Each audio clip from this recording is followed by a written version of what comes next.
Hey everybody, welcome to the last video of this series. So I hope that you all have enjoyed this and gained some information through all of these videos.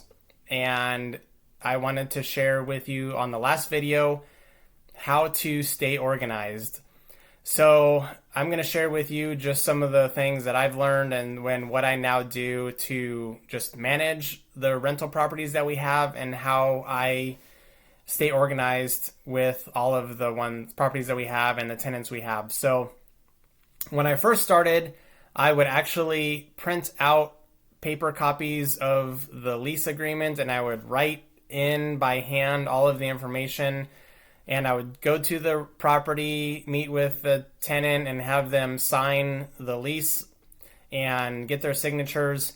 I would then scan and email that to them, or sometimes even mail them a copy of the lease. And that just became cumbersome and just paperwork that was just time consuming.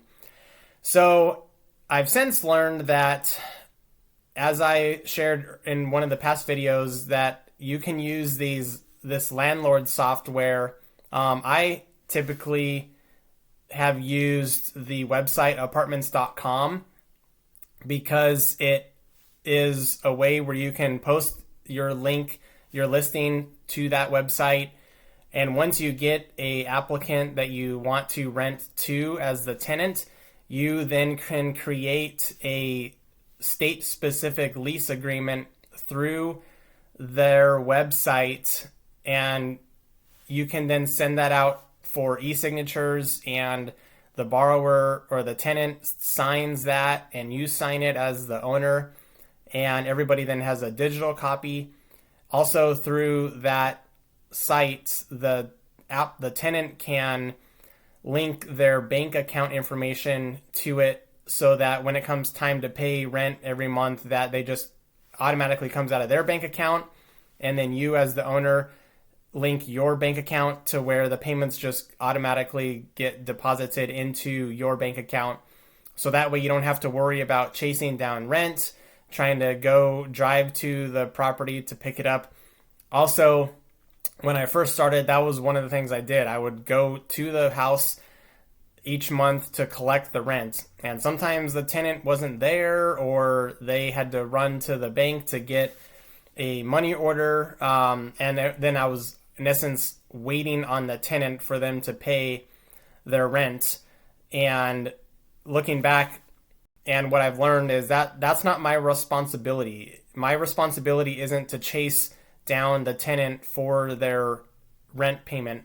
It is up to the tenant for them to pay rent, and if they don't pay on time, then I assess a late fee. So it just helps create discipline to your tenant, and you're setting the standard for how you're going to collect rent. So now there is one tenant that I do allow her to pay with a money order, but I won't allow like a personal check or cash or anything like that. It needs to be certified funds, so that so I just do it that way. But how every other tenant, they pay through their bank account, and it gets direct deposited into my bank account through that website. So the first way that I stay organized is trying to go all digital and not having actual paper. Now there's times where you have to do that, but for the most part, as far as the lease agreements are concerned, you can now create them online and have everything sent out digitally for e-signatures, and even the payments can get made online electronically to where it automatically comes out of the tenant's account and then it goes into yours. So that's one way that I stay organized, is just by collecting rent to where they're not sending me check or cash and I'm not going to pick it up. It's their responsibility to pay on time and to send it to me. So other ways that I stay organized is I have just here in our little office that I have just a little whiteboard where I just list the address of the property, the tenant's name, the rent amount that they are due each month, and then when their lease expires. That way I just have some brief information about each property just so that I can keep in my mind straight as to when rents are due, or I should say when the releases are set to renew. But I also put in my phone on my calendar a reminder every year when the lease renews for each property. That way I know, okay, in 60 days, this lease is going to expire, and then I then reach out to the applicant or to the tenant, asking them if they want to renew their lease.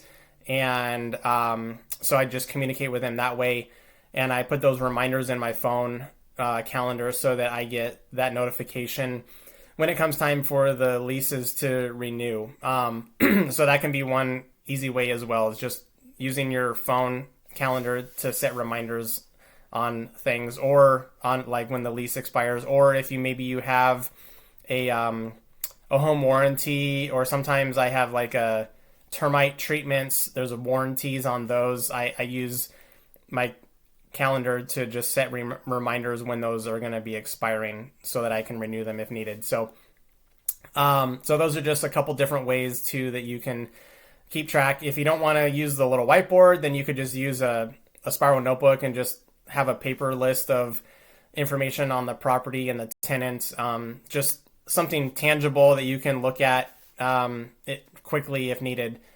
Now, the main way that I stay organized, and this is by far my favorite way that I use to stay organized, and again, it's online. It's a software website specifically for landlords, for people who own real estate, and it is this website called Stessa, Stessa, Stessa. Actually, if you spell it backwards, it's assets.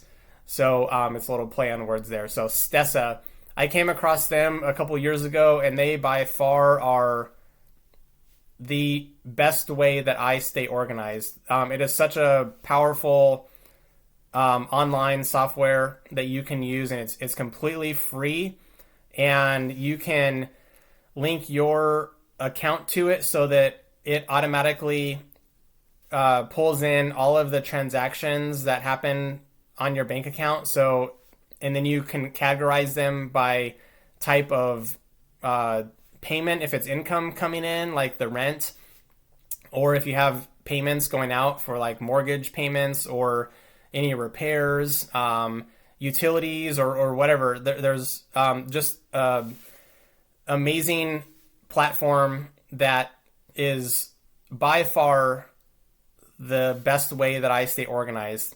You can create a little profile for each property, and you can put your tenant's information in there as well.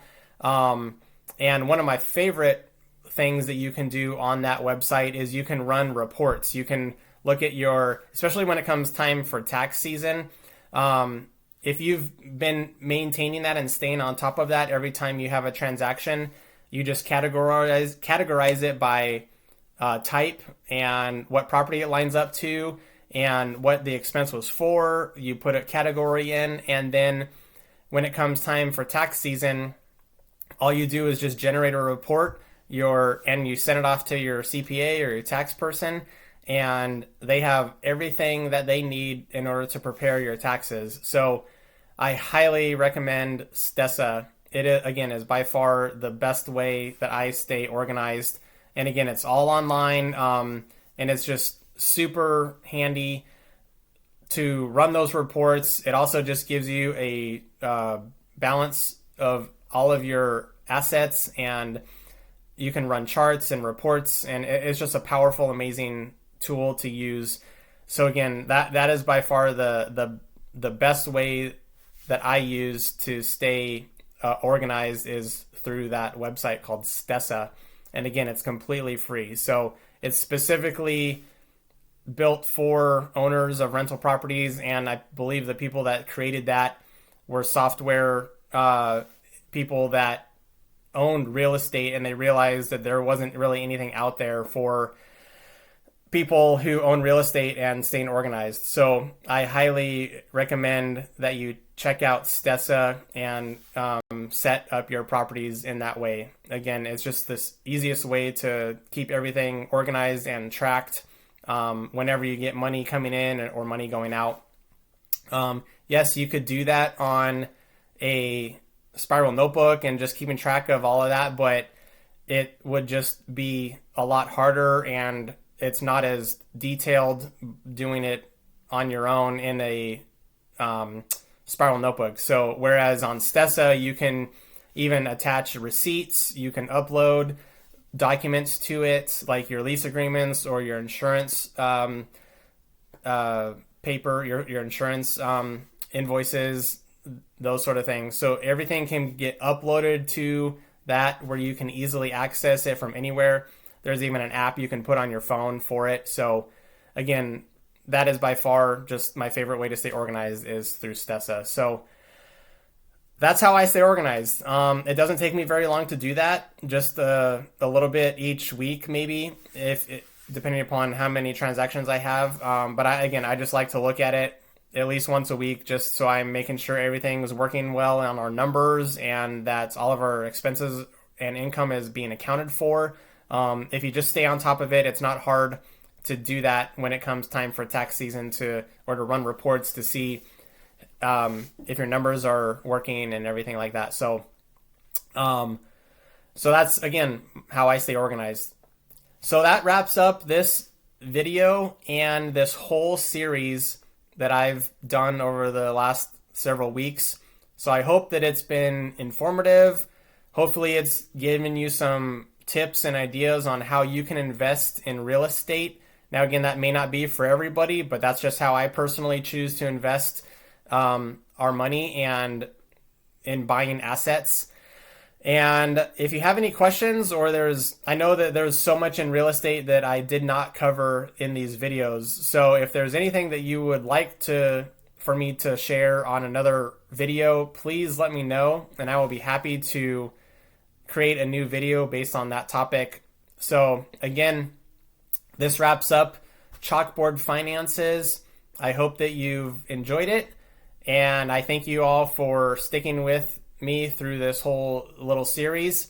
I appreciate the time and the questions and comments that are coming. So take care, everybody. Thank you. Again, let me know if there's anything you want me to cover, and I will do my best to answer your questions. Thanks. Have a great time, and we'll see you all later. Appreciate it. Bye.